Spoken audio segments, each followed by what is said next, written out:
Bonjour tout le monde, je cherchais une manière de vous expliquer les manipulations du laboratoire sur la rotation sans avoir accès au matériel du laboratoire et j'ai fini par me faire mon propre montage avec les moyens du bord. Donc il y a des choses un petit peu étranges, mais ça fait quand même bien la job. Donc bien sûr, je vais avoir une première masse qui va être en mouvement de rotation pendant l'expérience.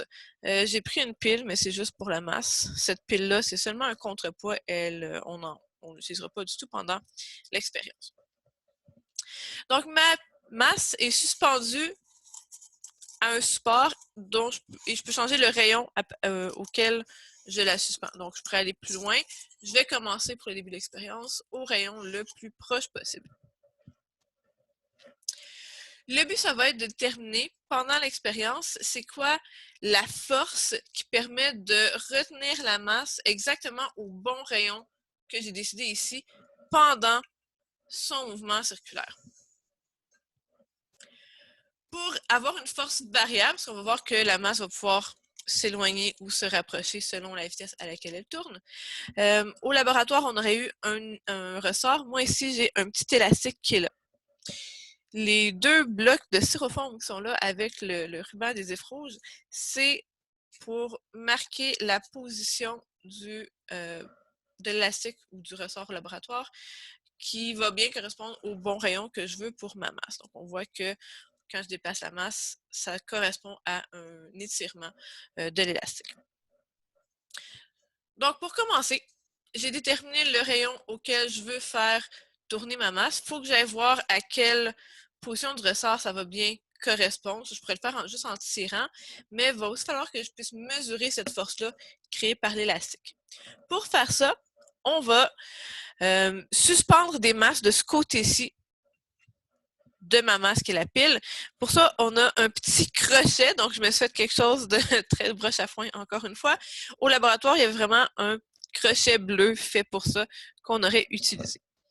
Pour ça, j'ai besoin d'avoir une poulie. Ensuite, je peux venir suspendre mon crochet à ma masse. Au laboratoire, on aurait des masses marquées. J'ai pris quelque chose qui ressemblait autant que possible. J'ai pris du change, donc des petits disques ayant une certaine masse. C'est pas mal ça qu'on a au laboratoire aussi, sauf qu'au laboratoire, la masse est indiquée sur chacun des disques.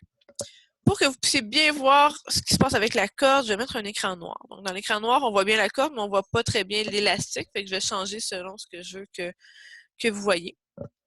Donc, le but ici, ça va être d'ajouter assez de masse pour que la corde revienne vraiment à la verticale. Donc, en tant que telle, si je force pas du tout, c'est sûr que j'ai énormément de frottement dans mon montage. La corde est un petit peu... En fait, faut que je la laisse un petit peu. La corde est un petit peu inclinée par là-bas. La masse revient un petit peu vers le centre. Donc, il faut que j'ajoute quelques masses pour avoir vraiment la corde autant que possible à la verticale. Ça, je dirais que c'est pas pire. Ici, même si je le fais pas bien, je me place pas de la bonne manière pour éviter les effets de parallaxe. On s'entend que je prends aucune mesure avec ce montage-ci.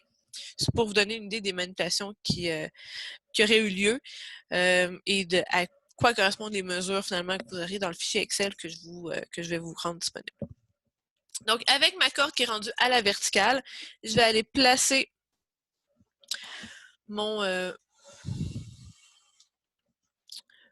mes blocs de styrofoam avec mon ruban rouge pour que ça corresponde vraiment à la longueur d'étirement de l'élastique. Donc, je m'en vais vraiment, vraiment juste au bout. Ça va être ma référence quand mon système va être en rotation. Fait que vu que j'ai ma référence maintenant, je peux enlever mon change qui est tombé par terre, comme vous l'aurez entendu. J'enlève ma poulie et là, je vais pouvoir mettre mon système en rotation. Donc, vous pouvez remarquer, tant que je n'ai pas encore commencé la rotation, l'élastique est vraiment un petit peu plus haut. Et au fur et à mesure que ça va tourner, on peut voir que l'élastique s'allonge. Puis là, je suis pas mal rendue à la bonne vitesse de rotation. Donc, au laboratoire, ce que je fais rendu là, c'est que je déclencherai le chronomètre qui est placé, mais là, je ne peux pas vous simuler de chronomètre vraiment, mais il est placé pour mesurer 1/10 de tour, donc le temps pour 1/10 de tour. Une fois que j'ai ce temps-là, puis on ferait quelques essais, je peux arrêter la rotation de mon système, mon ressort, mon élastique revient un petit peu plus en haut, ma masse revient un petit peu plus vers le centre, puis je passerai au deuxième rayon. Donc, je vais ajuster ma corde. Dans le laboratoire, c'est le support mobile qu'on sera en train d'ajuster. Je vais replacer mon écran pour bien voir ma corde. Ici, on voit vraiment bien que là, elle est en angle.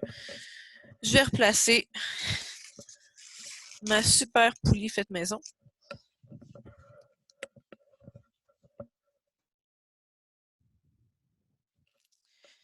Je vais replacer mon panier de 25 sous.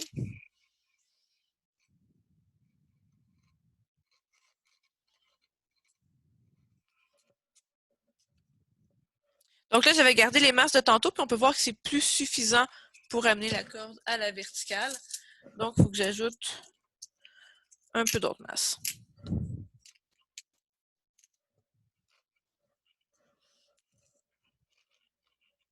Là, il faut que je triche un petit peu pour essayer d'évaluer le frottement, mais ça nous donne pas mal une bonne idée de ce qui se passe. Encore un petit peu. Donc ça, je vais bien le faire parce que je vous rappelle que c'est ce qui me sert à placer comme il faut mon disque de référence. Donc là, on voit que le ressort a étiré un petit peu plus. Là, je suis rendu trop loin, donc je vais vraiment l'ajuster juste au niveau de la fin de... Je sais plus dire le ressort, mais ici, bien sûr, c'est l'élastique. Donc maintenant que j'ai mon point de référence, je peux enlever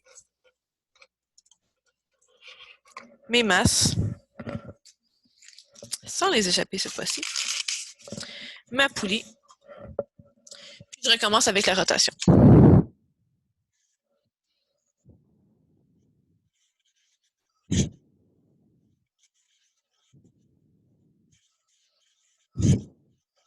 Et là, on peut voir, je pense que je suis pas mal rendue au bon niveau.